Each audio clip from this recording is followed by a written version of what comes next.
तो वैसे दुनिया में सब लोग भगवान भगवान तो करते ही रहते हैं। कई लोग ऐसे भी है जो भगवान को 100% मानने वाले होते हैं।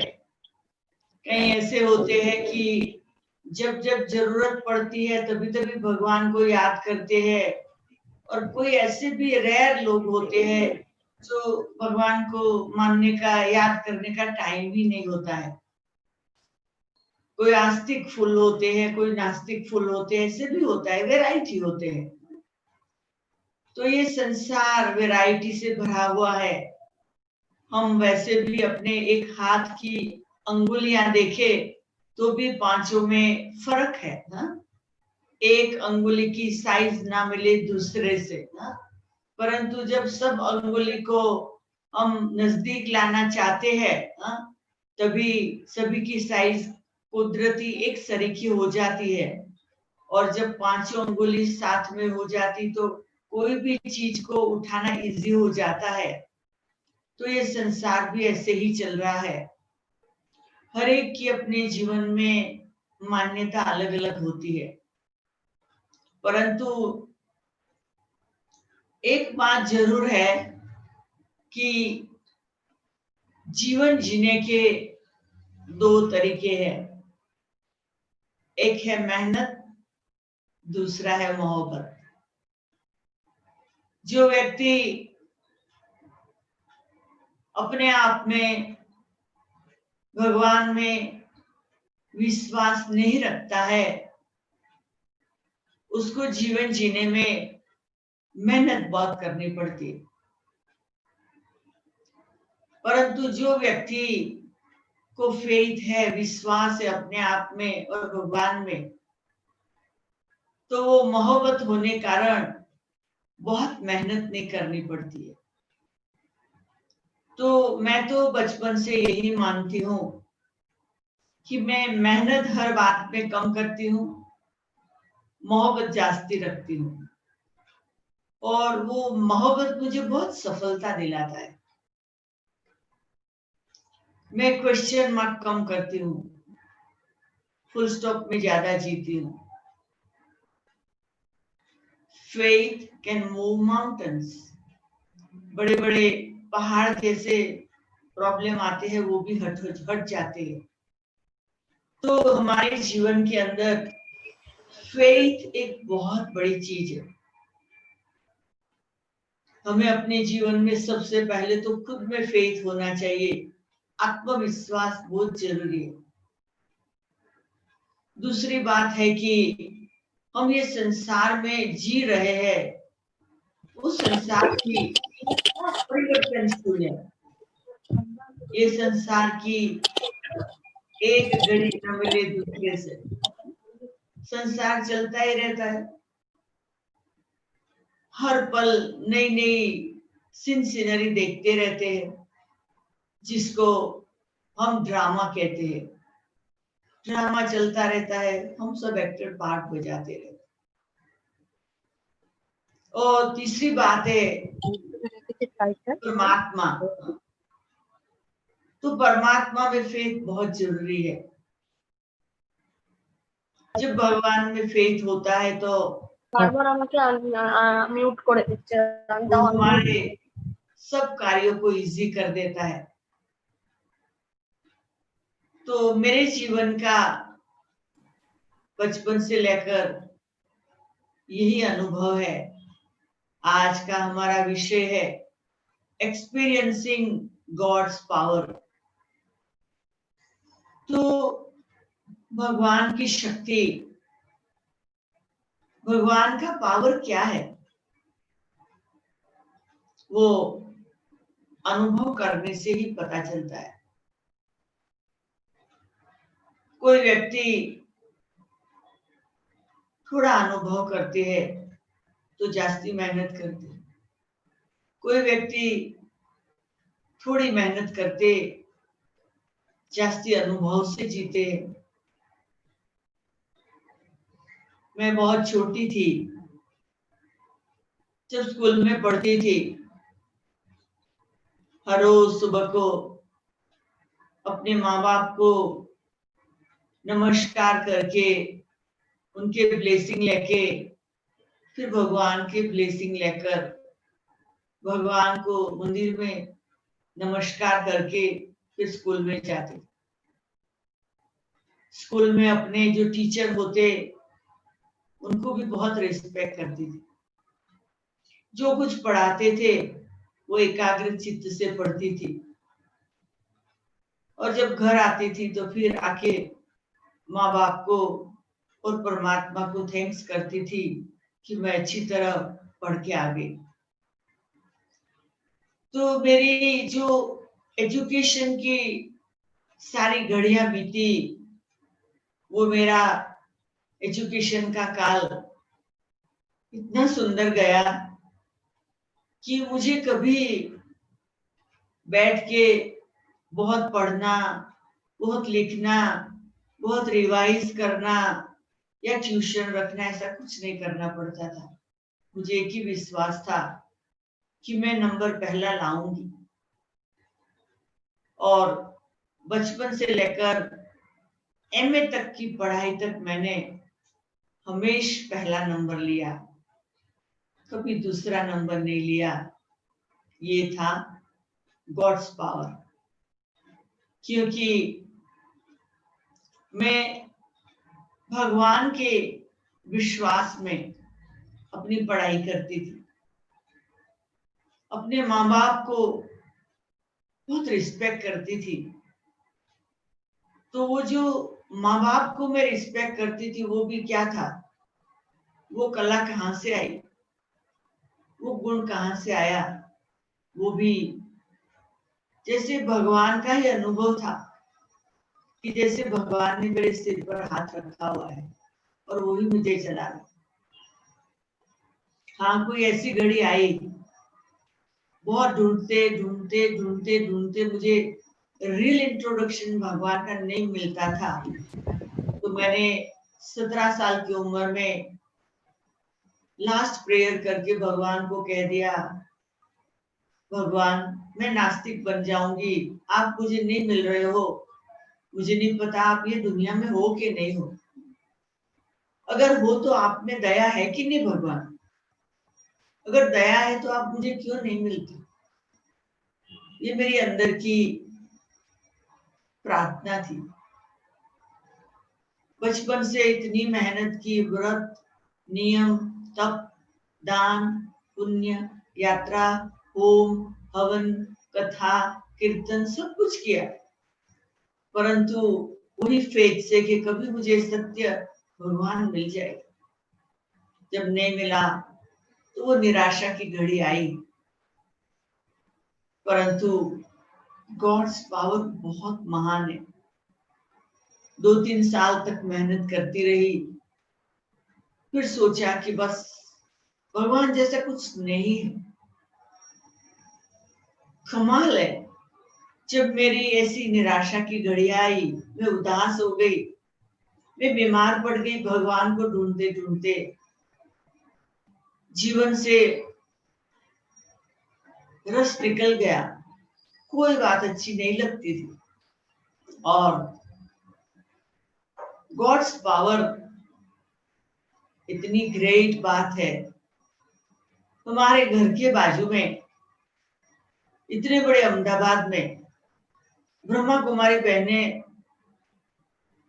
ज्ञान देने पहुंच गए और हम लोगों को आमंत्रण मिला।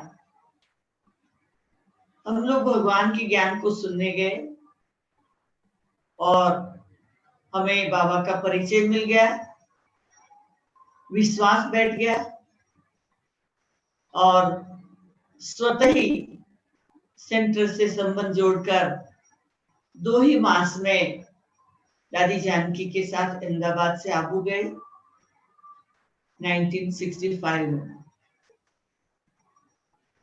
वहां पर ब्रह्मा पिता थे जिसको दादा लेखराज कहते। आप सब तो वो गद्दी पे बैठे हुए हो। हाँ, तो ब्रह्मा बाबा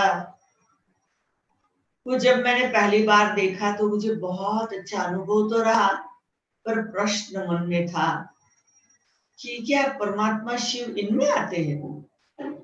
तो मुझे तो देखना है कैसे आते, कैसे जाते, कैसे परमात्मा, कैसे, क्या लाइट का क्या पावर है, मुझे देखना है।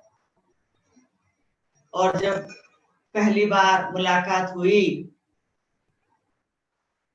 तो मेरा प्रश्न एक नहीं था, 100 प्रश्न थे।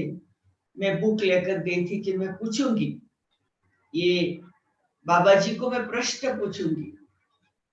पहली मुलाकात में जब दृष्टि से मुलाकात हुई और उसमें ही बाबा ने प्रश्न पूछा, बच्ची भगवान मिल गया? मुझे तो प्रश्न पूछने थे, उसके बदले मैंने अपने सिर हिला के कहा हाँ मुझे मिल गया। तो वो क्या था? तो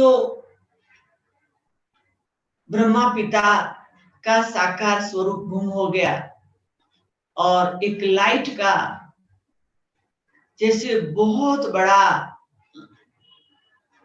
चारों तरफ बहुत बड़ा जैसे किरणों से भरा हुआ पावर मेरे सामने आ गया। वो पावर में मैं खो गई और मैंने बस ऐसे जवाब दिया हाँ मुझे भगवान मिल गया। तो ये मेरा अनुभव कि मैं ढूंढता तुझे था जब कुंज और वन में, तू खोजता मुझे था तब दीन के वतन में। मैं भगवान को कितने दूर दूर तक जाके ढूंढती थी और वो मेरे घर आंगन में आ गए, मुझे मिल गए। उतना ही नहीं, पहली ही मुलाकात में पावर दे दिया, प्रश्नों के जवाब दे दिए, गहरा अनुभव करा दिया और कहा कि बच्ची तुम क्या करेगी अपने जीवन में? बादल बन के बरसेगी, मना दूसरों को ये ज्ञान सुनाएगी, ऐसे ही चली जाएगी, क्या करेगी? मैंने जवाब दिया कि मैं बादल बन के बरसेगी। मेरी माँ मेरे साथ थी। मेरी माँ ने प्रश्न पूछा कि बाबा क्या लगता है ये बच्ची का, ये बच्ची मेरा मानती नहीं है शादी के लिए, तो बाबा जी आप इसको ब्लेसिंग करो, ये शादी करे। बाबा ने मेरी माता जी को बोला ये भगवान की बच्ची है, ये शादी कभी नहीं करेगी, ये गुजरात का और विश्व का कल्याण करेगी। अब देखो मुझे अपना भविष्य मालूम नहीं है और बाबा ने बोला कि ये गुजरात का और विश्व का कल्याण करेगी, तो जैसे मेरा भविष्य बाबा ने बता दिया। उस समय मेरे में ये ताकत नहीं थी किसी 4 लोगों के सामने भी बोलने की, और बाबा ने क्या शक्ति दे दी, क्या दृष्टि दे दी, क्या वरदान दे दिए, क्या हिम्मत दे दी, क्या उमंग दे दिया, क्या उत्साह दे दिया और सेकंड में मेरे जीवन को परिवर्तन कर दिया। तो ये भगवान का पावर। मैं जब पहली बार ब्रह्मा कुमारी को देखा ने तो मुझे ज्ञान सुना तो अच्छा लगा अहमदाबाद में, पर उनका जो ड्रेस था ना वो मुझे बिल्कुल अट्रैक्ट नहीं करता था, मुझे ये ड्रेस पसंद नहीं था। तो मैं सोचती थी मैं ये ज्ञान कभी सुनूंगी भी पर ये ड्रेस तो कभी नहीं पहनूंगी। तो ये मेरा अंदर में विचार था, किसी को बताया नहीं था। पर जब पहली बार बाबा को मिली तो बाबा ने मुझे अपने रूम से मेरे रूम से अपने रूम तक बुलाकर, एक भाई को बुलाकर उनको कहा कि ये बच्ची के 2 पैर कपड़े तैयार कर दो। तो मैंने सुन लिया कि चलो मिल भी जाएंगे तो मैं थोड़ी पहनने वाली हूँ ये अंदर में। मैं तो चली गई माप देने के बाद। 2 घंटे के बाद मुझे बुलाकर वो ड्रेस गिफ्ट में दिया मैं तो गिफ्ट लेके चलने लगी तो कहा बच्ची जाओ अपने रूम में जाओ, पहन के आओ, बाबा तुम्हें देखना चाहते। चलो रूम में गई, मेरी माँ को बोला मुझे पहनना सिखाओ, मुझे आता नहीं है। अब जब मैंने पहली बार ब्रह्मा कुमारी ड्रेस पहना और बाबा के पास, जब बाबा के रूम में गई माउंट आबू में, तो बाबा ने मुझे देख के ही कहा बच्ची तुम तो मम्मा जैसी लगती हो। अब मैंने सुन लिया और सोचा अरे ठीक है चलो, क्योंकि यंग एज में इतना नहीं होता है ना, समझ नहीं होती है। तो मैंने सुन लिया, मैं जा रही थी, बाबा ने कहा बच्ची ये ड्रेस पहन के अहमदाबाद जाना है। आप सोच लीजिए मेरे जो थॉट चलते थे ना वो बाबा कैच कर लेते और थॉट को फॉलो करके मुझे जवाब देते थे। अब मेरे माताजी पिताजी तो ये ड्रेस को देख के ही, और अगर अहमदाबाद जाऊं तो मेरे पिताजी को तो एकदम शॉक लग जाएगा।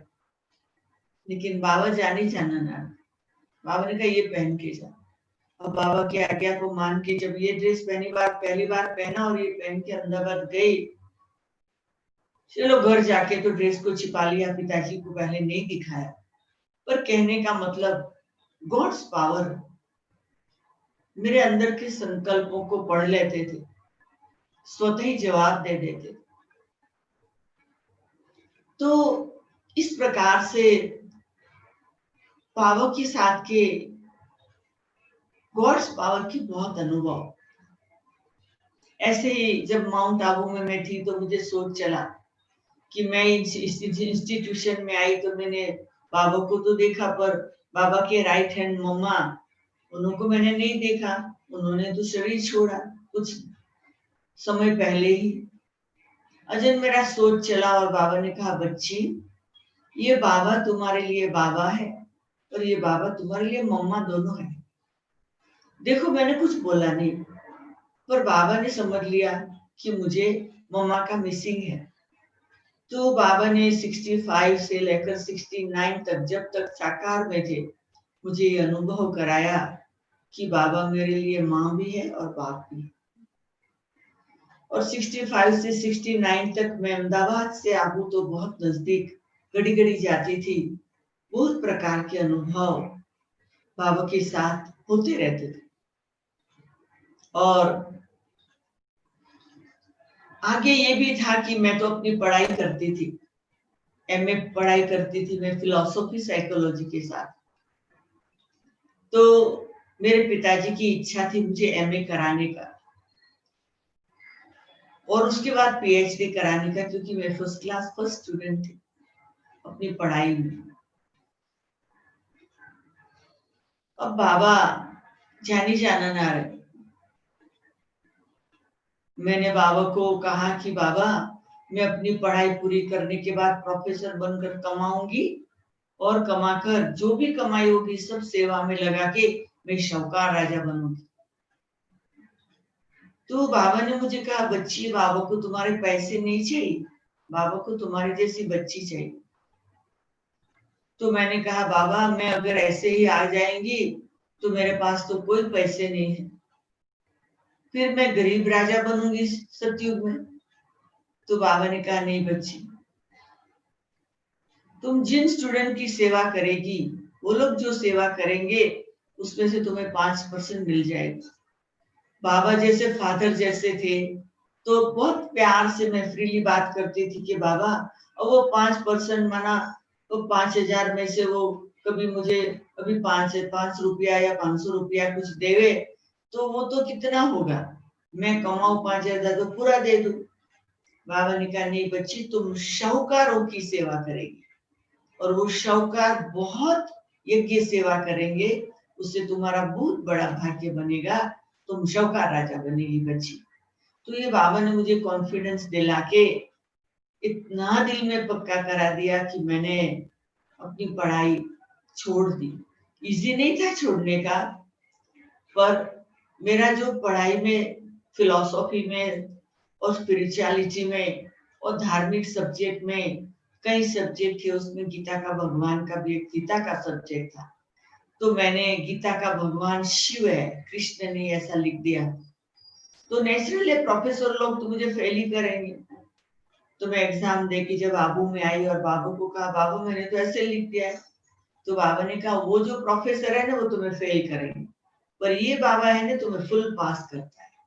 ऐसे करते हुए बाबा ने मुझे विश्वास दिला दिया कि चिंता नहीं करो, तुमने सच्चा ज्ञान लिख दिया। तो ऐसे बाबा कॉन्फिडेंस देता था, अनुभव कराता था, और सचमुच मैं अपना वो उसके बाद मतलब सरेंडर 6 मास में ही सरेंडर हो गई। 65 में ज्ञान में आई, 65 में ही सरेंडर हो गई। तो 65 से लेकर मैं सेंटर पे रहना शुरू कर दिया। कई बातों का पता नहीं था, कभी माँ बाप को छोड़ के एक दिन भी दूर नहीं गए थे। घर से निकलना, सेंटर पे रहना, माँ बाप से छुट्टी लेना, डिटैच होना, ये सब बड़े बड़े सब्जेक्ट। वो हमें मिस करे, हम उनको मिस करें, ये सब पेपर पास करते समय गॉड्स एक्सपीरियंस मदद करता था। और ऐसे करते करते हम 9 साल तक गुजरात और सारे भारत की जो भी सेवाएं थी उसमें जहां जहां जरूरत पड़ती करते रहे। परंतु दिल में हमें होता था कि मैं जब सरेंडर हुई तो मुझे था मैं तो सारी दुनिया का कल्याण करूंगी। अब मैं तो 4 वॉल में घर में थी, 4 वॉल में सेंटर पे हूँ, तो 4 वॉल में हूँ, तो अभी हाँ क्या क्या विश्व की सेवा। तो मैं जब बॉम्बे में अहमदाबाद 6 साल रहकर जब मेरे बॉम्बे ट्रांसफर हुई, तो जब मैं बॉम्बे में थी तो मैं हमारे जो सीनियर थे पुष्प शांता दादी, उनको बोला मुझे दुनिया का एक मैप ला के दो। बोला क्या करेगी? तो मैं कहती थी मैप कर योग करूंगी, तो योग के द्वारा सारी दुनिया का कल्याण करूंगी। दादी ने मुझे मैप ला के दिया, मैं मैप रख दिया था अपने सामने, घड़ी घड़ी दिखाई पड़े ऐसे, और विश्वास कि मैं मन से दुनिया के एक एक देश को संकल्पों के द्वारा पॉजिटिव पावर भेजूंगी। वो योग के द्वारा विदेश के एक एक देश में बाबा के बच्चे निकलेंगे, राजयोगी बनेंगे। ऐसा मैं 2 साल करती रही। रोज रात को जब सब सो जाते तब मैं 1 घंटा योग करके सोती, हर रोज एक एक देश को योगदान देती। अभी ये गॉड्स पावर, मुझे कुछ पता नहीं था क्या काम करता है। कुछ समय के बाद कोई भाई आके सेंटर का दरवाजा नॉक करते, मैंने खोला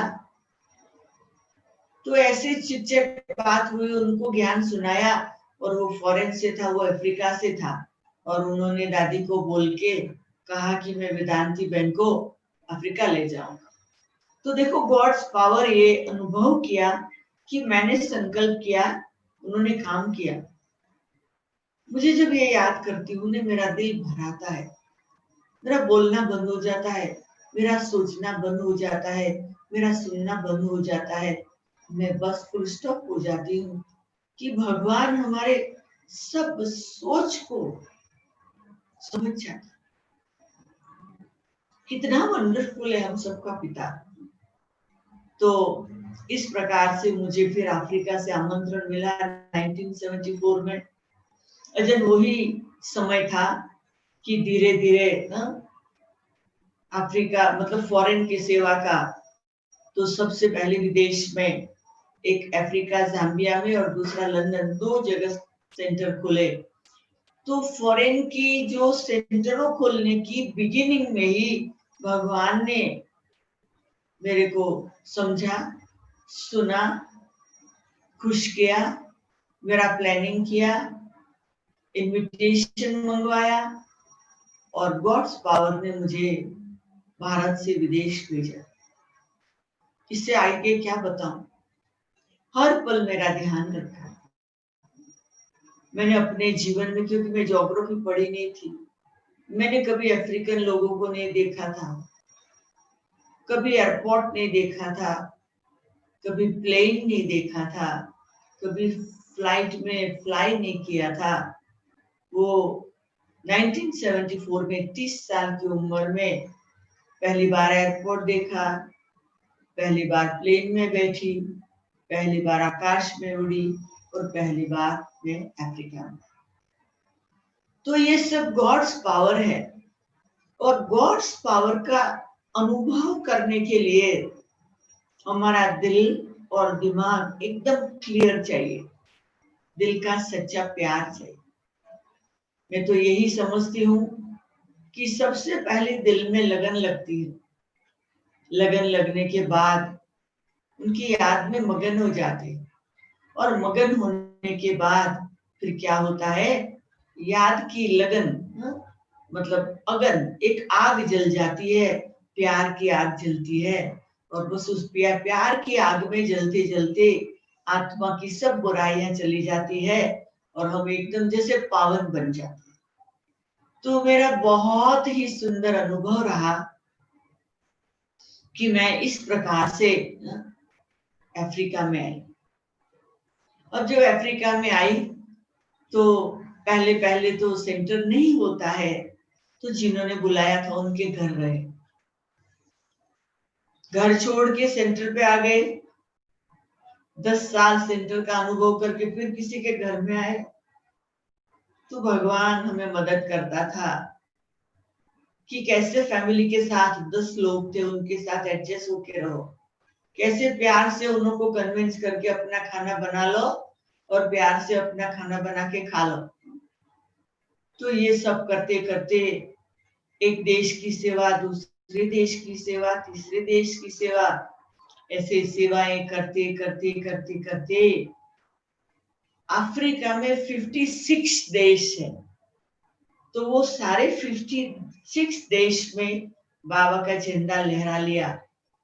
कोई भी जगह ऐसी नहीं बाकी रही जहां हम नहीं पहुंच पाए हो। तो ये गॉड्स पावर था। वैसे समझो एक अमेरिका कॉन्टिनेंट की बात करें तो सारा कॉन्टिनेंट में सब स्टेट में आप घूमते रहो, वीजा नहीं चाहिए, करेंसी सेम, आप घूमते रहो। इतने बड़े अमेरिका कॉन्टिनेंट में बस वही आप डॉलर लेके और अपना एक बार अमेरिका का वीजा है, घूमते रहो। और अफ्रीका एक इतना बड़ा कॉन्टिनेंट, उसमें 56 टुकड़े, 56 देश, हर देश की भाषा, करेंसी, मान्यता, वहां का प्रेसिडेंट सब अलग। तो हमें जहां भी जाना हो वीजा लेना पड़े, इजीली ट्रैवल ना कर सके। हमारा तो इंडियन पासपोर्ट था, तो इंडियन पासपोर्ट के आधार से हमें कई डिफिकल्टियां भी आती थी।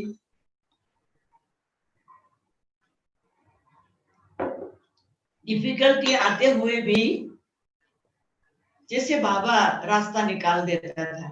एक ऐसा समय आया कि गॉड्स पावर ने जैसे हमें टच कराया, अभी तुम अपना इंडियन सिटीजनशिप छोड़ दो और अफ्रीकन का जो भी देश में रहती वहां का पासपोर्ट, तो हम जिस देश में अभी केनिया में है तो यहाँ का पासपोर्ट हमने काफी सालों से हमारा यहाँ का पासपोर्ट है और यहाँ का पासपोर्ट होने के कारण अभी मैं अफ्रीका में जिस भी देश में जाना हो इजीली वीजा लेके जा सकती हूँ। तो इस प्रकार से हमारा अफ्रीका में जो सब प्रकार की अलग अलग बातें होते हुए भी हमारा ट्रैवलिंग बहुत इजी रहा। हम अफ्रीका में हर देश में जाते थे तो कहाँ भी इजी नहीं था सेंटर खोलने का। कांटेक्ट करते थे, कोई इंडियन के पास जाके रहते थे, धीरे धीरे वहां की परमिट लेते थे, वहां का रजिस्ट्रेशन निकालते थे सेंटर के लिए, फिर एक मकान किराए पे लेके सेंटर खोलते। ऐसे ऐसे हम हर देश में बाबा का झंडा लहराया और बाबा ने अव्यक्त बाप दादा ने 14 बारी सब अफ्रीका प्रोजेक्ट को बहुत ही सराहा और बाबा ने कहा कि जैसे अफ्रीका ने सब देशों में झंडा लहराया, ऐसे हर एक को अपने अपने एरिया में सब जगह झंडा लहराना चाहिए। तो ये गॉड्स पावर हमें बहुत उमंग देता था, बहुत उत्साह देता था और नए नए अनुभव कराता था। अभी कई लोग मुझे पूछते हैं आपको अफ्रीका में डर नहीं लगता है, आपको अफ्रीका छोड़ के कभी भारत आने को मन नहीं करता है? तो मेरा ये जवाब होता है कि मैंने जन्म भारत में लिया, परंतु मैं अफ्रीका की हो गई। मैं 30 साल भारत में गुजारे और 46 साल विदेश में गुजारे।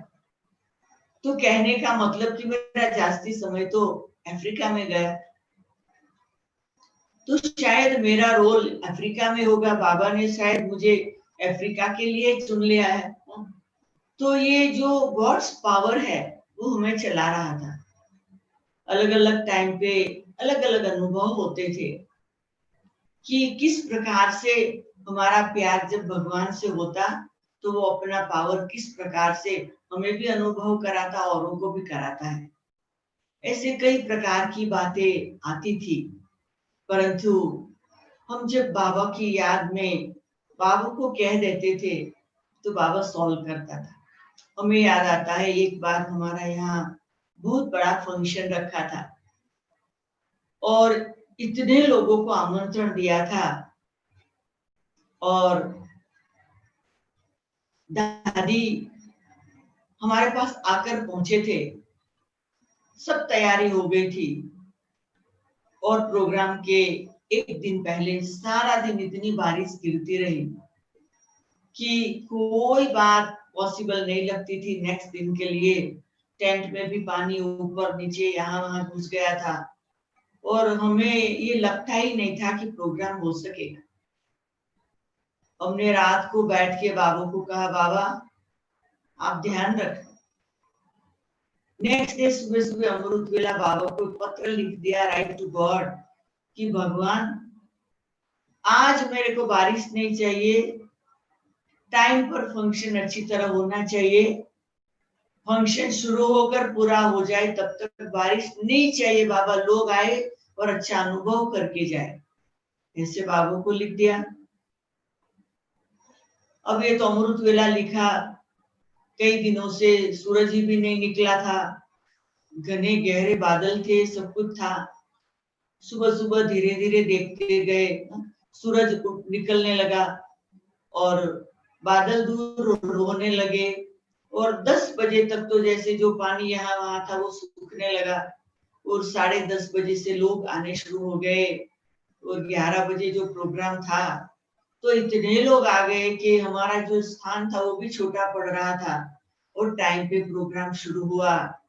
बहुत सुंदर रीति से लोग आए, बड़ा फंक्शन पूरा हुआ, लोग ब्रह्मा भोजन करके गए। अब 3 बज गया, फिर हम लोग थोड़ा समेट रहे थे, दादी आराम में गए, हम सब समेट रहे थे और 4 बजे समेटने के बाद हम थके हुए थे, चाय पानी पीने के लिए चाय के कप लेके बैठे थे और हमने देखा कि जोर से घनेरे बादल आए और एकदम जोर से बारिश गिरने लगी। तो मैंने देखा ये गॉड्स पावर, जितना समय बोला था कि फंक्शन ठीक हो जाए तो हो गया, हमने ये नहीं बोला था कि रात तक नहीं आए तो आने लग गया, काम पूरा हो गया था। तो भगवान को जितना हम ऑर्डर करें ना वो उसका पावर काम कर लेता है, ये मेरा एकदम विश्वास है। तो मेरे जीवन में तो मैं हमेशा मेरे को कुछ भी करना है मैं उनको लिख देती हूँ, राइट टू गॉड। फिर हो या ना हो वो उसकी मर्जी, कितने दिन में हो मुझे कोई चिंता नहीं, अगर ना भी हो तो भी मुझे कभी फेथ में डावाडोल नहीं होती हूँ कि नहीं हुआ, कभी ये महीने में नहीं होगा तो नेक्स्ट महीने में होगा, ये साल में नहीं होगा तो नेक्स्ट साल में होगा, परंतु मैंने भगवान को कह दिया, अब उनकी मर्जी, वो जो कराना चाहे सो कराए। तो इस प्रकार से मैं ऐसे अनुभव करती हूँ कि जो भगवान का काम है वो मेरा काम है और जो मेरा काम है वो उनका काम है। मैं ना रही, तू ना रहा, एक दूसरे में खो जाए। तो मेरे को भगवान और अपने में कोई फर्क नहीं लगता है। मैं ये बात सुना रही थी कि कोई मुझे पूछते हैं कि आप भगवान को कितना याद करते, तो मैं कहती जब भक्ति में थी ने तो मैं ब्लाइंड फेथ से उनको याद करती रहती थी, जानती नहीं थी। जब ज्ञान में आई ने तो जानने के बाद उनको याद करती थी जितना जास्ती हो सके। अब जब योग में अनुभव में आ गई हूँ तो वो मुझे याद करता क्योंकि उसकी मुझे जरूरत। अब जिसकी भगवान को जरूरत है उसको और क्या सोचना है। वो जैसे चलाए, जो खिलाए, जहां सुलाए, जो कराए, वो जो कराता है वो अच्छा ही होगा हमारे लिए और सबके लिए। तो इस प्रकार से मुझे गॉड्स पावर का इतना वंडरफुल अनुभव, बहुत वैरायटी रीति से, बहुत कहानियां हैं मेरे पास और वो कहानियां इतनी इंटरेस्टिंग होती है कि मैं खुद आश्चर्य में पड़ जाती हूँ कि बाबा तो कमाल करता है, जो हम खुद नहीं मान सकते हैं कि ऐसे हो सकता है।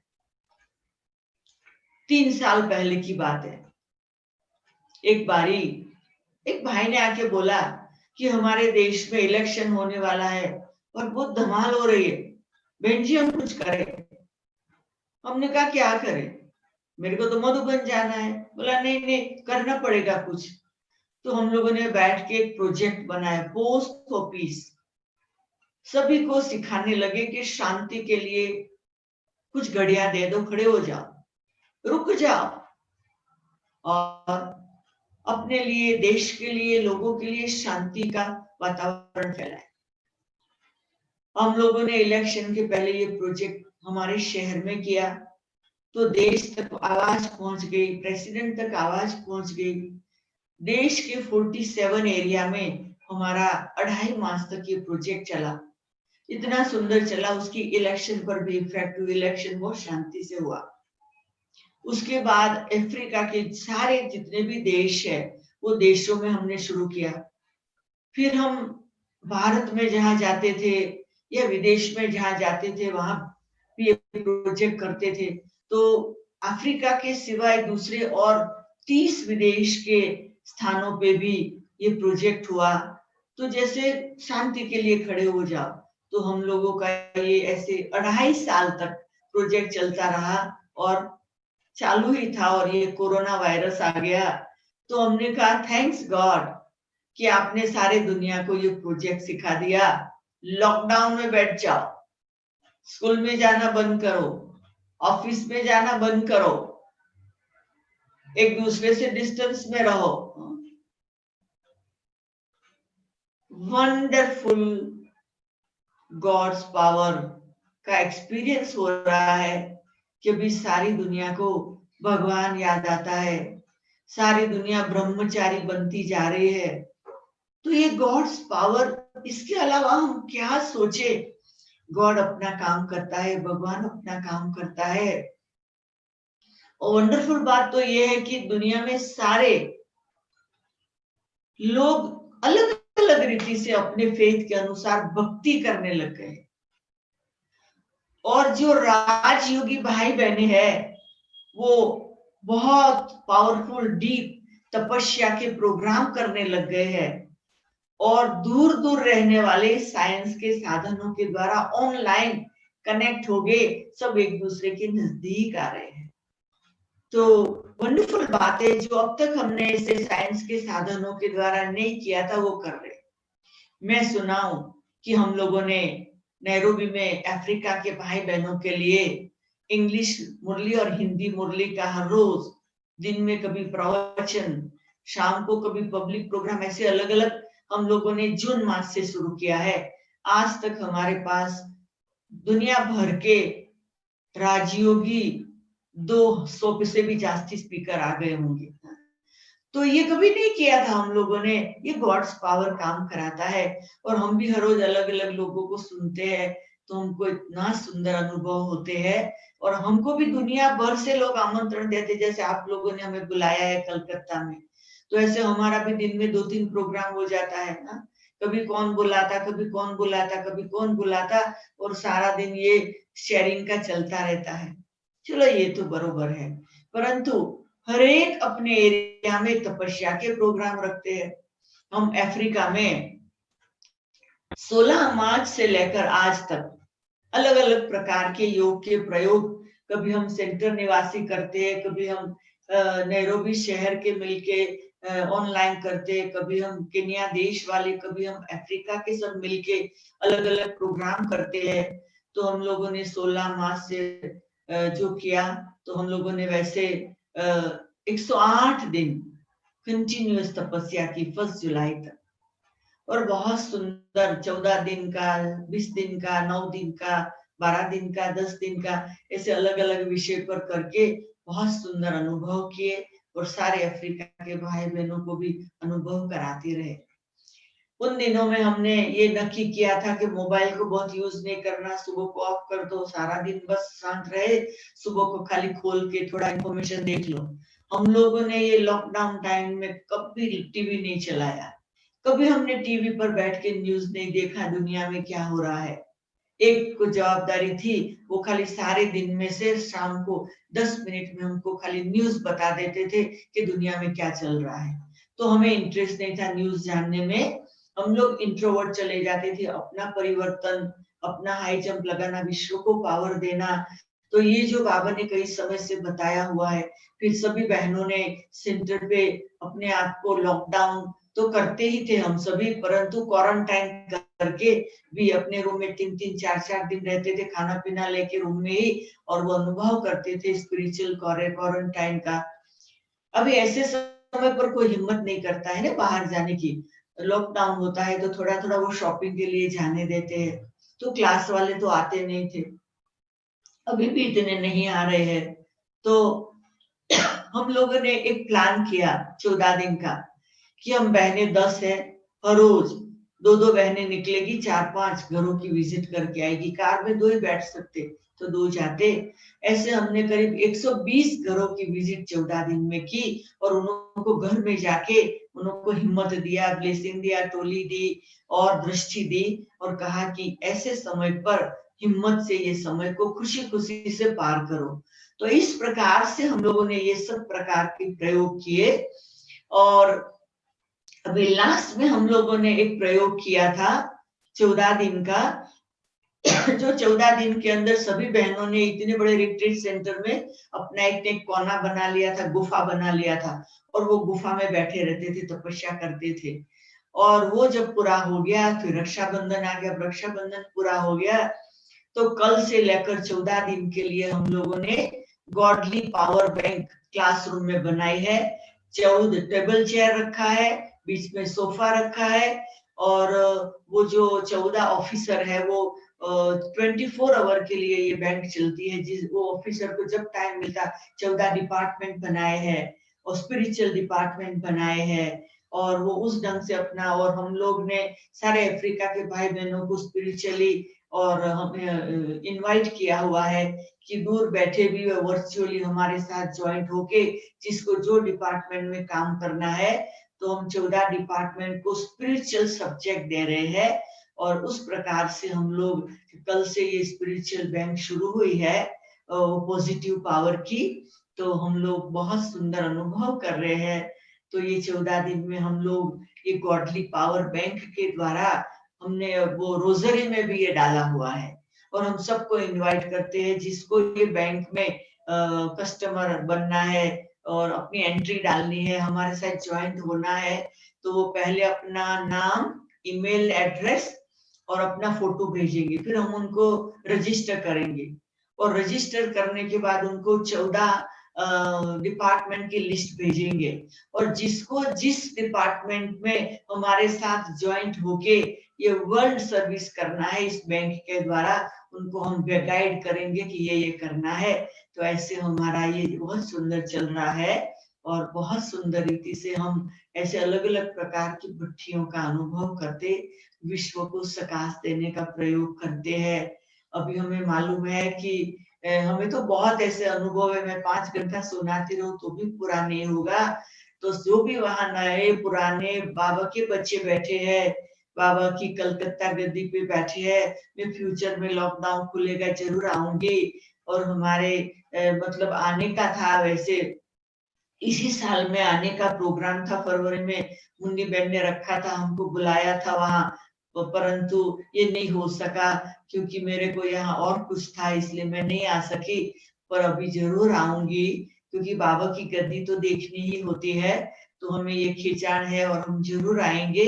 परंतु अभी मैं आप सबको 5 मिनट जो बाकी है, तो आपको कुछ पूछने का है, तो मैं आप लोगों को ये चांस देती हूँ। बाकी तो अभी रक्षाबंधन अभी ही गया है, तो मेरे तरफ से प्यार की आप सबको ये राखी में बांध रही हूँ। और राखी के साथ टोली तो होती ही है, तो ये टोली है। और ये हमारा जो ज्ञान की टोली, तो ये एंजल है, तो ये एंजल को मैं राखी बांधती, माना आप सब एंजल है। तो जैसे ये आप सबको ये राखी आ गई, तो अभी आप सभी हमारे प्यारे भाई बहनों को बहुत बहुत याद कोई बहुत ऐसा अनुभव सुनाइए जो बहुत मेहनत लगी आपको अफ्रीका में सेवा का। जी, अफ्रीका में जब सेवाएं की आपने, कोई ऐसा अनुभव जो बहुत मेहनत लगी आपको। वैसे क्या है कि मैं मेरे इतने जो 46 ईयर अफ्रीका में हुए, उसमें मैंने कभी किसी भी परीक्षा को मैंने बहुत डिफिकल्ट नहीं समझा। चाहे एक दिन की परीक्षा होती, एक मास की होती या एक साल की होती, मैं वेट एंड सी करती थी। मैंने कभी अफ्रीका के फील्ड को छोड़ा नहीं, क्योंकि जब मैं और शीलू बहन आए थे, तो कुछ समय के बाद शीलू बहन मुझे छोड़ के वो दूसरे देश में चली गई थी।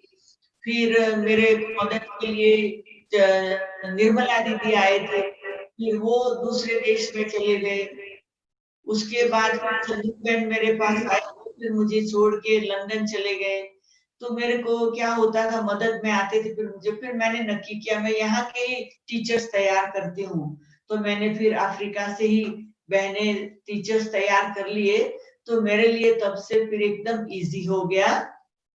बाकी हाँ, कभी ये होता था एक देश में 3 साल को रहने को मिलता है परमिट, जब वो परमिट पूरी हो तो वापस भारत जाना पड़ता है। तो मैं ट्रिक करती थी कि बाजू के देश में मैं विजिटर बन के चली जाती थी, और जब तक मेरी परमिट यहाँ हो जाए तब तो वहां सेंटर खोलती थी और वहां की परमिट के लिए अप्लाई हो जाती थी। तो इस प्रकार से बाबा टचिंग करता था और रास्ता निकल आता था।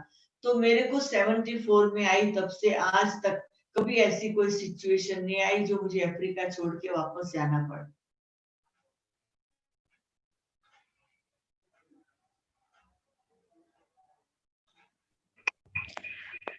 किसी भी भाई बहन को कोई क्वेश्चन पूछना हो तो दीदी से पूछ सकते हैं। जी,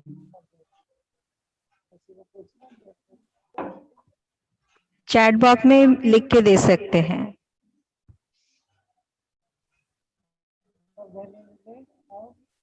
सब बहने ओम शांति करें। अभी आपको जल्दी कलकत्ता में बुलाना है मुझे आप त्यागी तपस्वी हमारी वेदांती बहन का अनुभव सुना सभी भाइयों ने। दो से तो दर्शन के आप सन्मुख जरूर मिलेंगे, लेकिन कोई भाई बहन अगर पूछा है किसी ने सबसे, हमारी बहनें जो हमारे साथ रहती हैं, ये चंदा बहन है जिसको आपने देखा होगा। ओम शांति करो। और भाई यहाँ भी हम लॉकडाउन में भी 10-15 बहनें हैं, सभी 10-15। हम लोग भी रोज नया का नया कोई प्रोग्राम बनाते रहते हैं बहनों का आपस में। बहुत अच्छा। एक बार बाबा की मुरली थी ना, विशालता यही है जो नवीनता हो। तो हम 10 मेडिटेशन से 10:30 योग करते, तो उसके बाद हर बहन नया का नया कोई प्रोग्राम करते। मैं हमारी साथी मेडिटेशन मुन्नी कराऊं? बहने ओम हाँ जी, शांति मेडिटेशन करेगी। कराएं। ओम अच्छा। शांति दीदी। हाँ जी, जी। ओम शांति। आपका जीवन तो बहुत अच्छा वेद रहा। बहुत अच्छा लगा। हाँ, ऐसे लग रहा था हम गीता सुन रहे। आपकी लाइफ बहुत अच्छी अनुभव। आपके नजदीक तो कभी जाने को नहीं मिला, लेकिन ये नजदीक, ये विज्ञान ने सबको नजदीक ले आया।